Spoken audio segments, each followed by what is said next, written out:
Armed police force यानी CAPF भारतीय सशस्त्र सेना का एक महत्वपूर्ण हिस्सा है। ये बल आंतरिक सुरक्षा और सीमाओं की रखवाली के लिए जिम्मेदार होता है। सीएपीएफ कानून और व्यवस्था बनाए रखने और देश में आतंकवाद विरोधी अभियानों के लिए भी जिम्मेदार होता है। यह भारतीय सेना की मदद करता है और युद्ध स्थितियों में भी सुरक्षा प्रदान करता है। ये संगठन आपातकालीन स्थिति में देश की सुरक्षा के लिए तत्पर रहता है और असामान्य परिस्थितियों में देश की सीमाओं की रक्षा करता है। यहाँ तक कि सीएपीएफ अक्सर विभिन्न राजनीतिक और सामाजिक मामलों में भी सक्रिय रहता है, जैसे आपदा प्रबंधन, राष्ट्र सीमाओं की रक्षा, नक्सलवादी और आतंकवादी संगठनों के खिलाफ लड़ाई, विपदग्रस्त इलाकों में सुरक्षा और विकास कार्यों का समर्थन आदि। आप सोच रहे होंगे कि आज मैं सीएपीएफ का बखान क्यों कर रही हूँ? क्योंकि जरूरी है दोस्तों, बहुत जरूरी है। जिन जवानों की वजह से हम चैन से सोते हैं, उनके लिए आवाज उठाना बहुत जरूरी है। बड़े बड़े मीडिया संगठन जिनका समर्थन नहीं कर रहे हैं, जिनके लिए आवाज नहीं उठा रहे हैं, उनके लिए आवाज उठाना बहुत जरूरी है दोस्तों। आपके मन में सवाल होगा कि आवाज उठाने का मुद्दा क्या है? मुद्दा है और छोटा नहीं, बेहद बड़ा है। जी हाँ, मैं बात कर रही हूँ ओल्ड पेंशन स्कीम की। सीएपीएफ के जवान हमेशा देश और लोगों के लिए खड़े रहते हैं, लेकिन उनके लिए ओल्ड पेंशन स्कीम लागू करने में सरकार और गृह मंत्रालय को कोई दिलचस्पी नजर नहीं आ रही है। नमस्कार दोस्तों, आप देख रहे हैं इंडिया न्यूज, जिसमें है जज्बा सच दिखाने का। दोस्तों, आपको सीएपीएफ और ओल्ड पेंशन स्कीम का पूरा इक्वेशन समझाऊंगी। सरकार का क्या रुख है इसे लेकर ये भी बताऊंगी, लेकिन पहले वीडियो को लाइक करके चैनल को सब्सक्राइब कर लीजिए और बेल आइकन जरूर दबा दीजिएगा, ताकि हम आपके लिए इसी तरह आवाज उठाते रहें।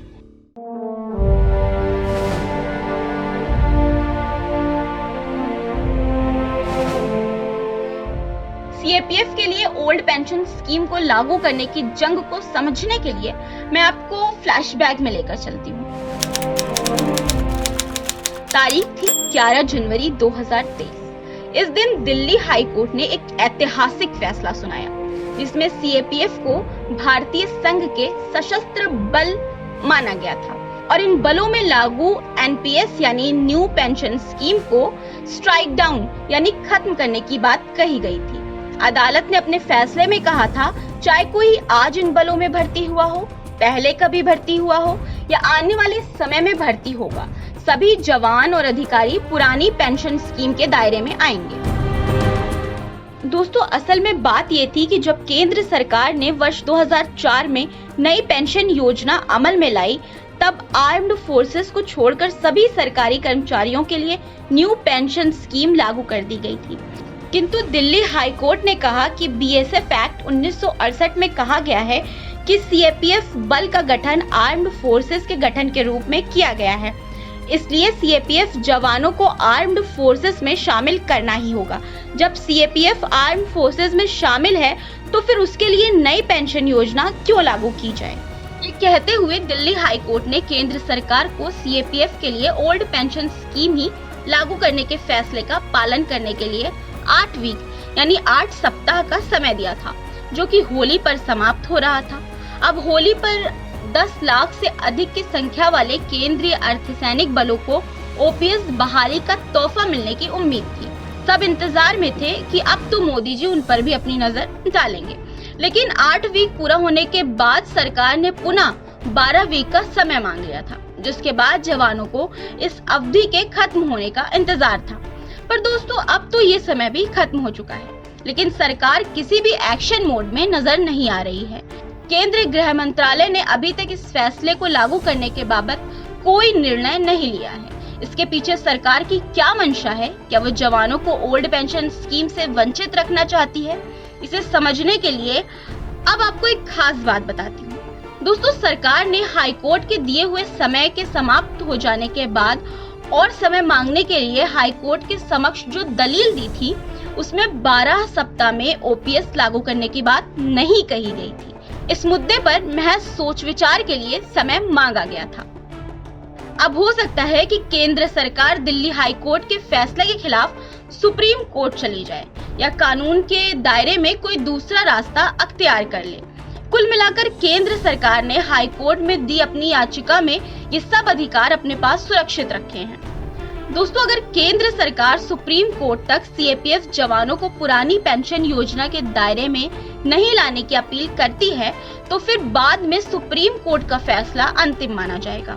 और अगर सुप्रीम कोर्ट भी सीएपीएफ जवानों को भारत संघ के सशस्त्र बलों में शामिल करती है तभी सीएपीएफ जवानों को पुरानी पेंशन योजना का लाभ प्राप्त हो सकता है। इस मुद्दे को लेकर शिक्षक एवं तनाव परामर्शदाता लोकेश कुमार आर्य भी पूरी सेंट्रल पुलिस आर्म फोर्स का प्रतिनिधित्व करते हुए सरकार को अल्टीमेटम दे चुके हैं। और अब ओल्ड पेंशन स्कीम को लेकर लोकेश कुमार आर्य ने सेंट्रल आर्म फोर्स का प्रतिनिधित्व करते हुए इस लड़ाई को और मजबूती के साथ लड़ने के लिए कमर कस ली है और जवानों ने भी लोकेश कुमार आर्य का प्रतिनिधित्व स्वीकार किया है।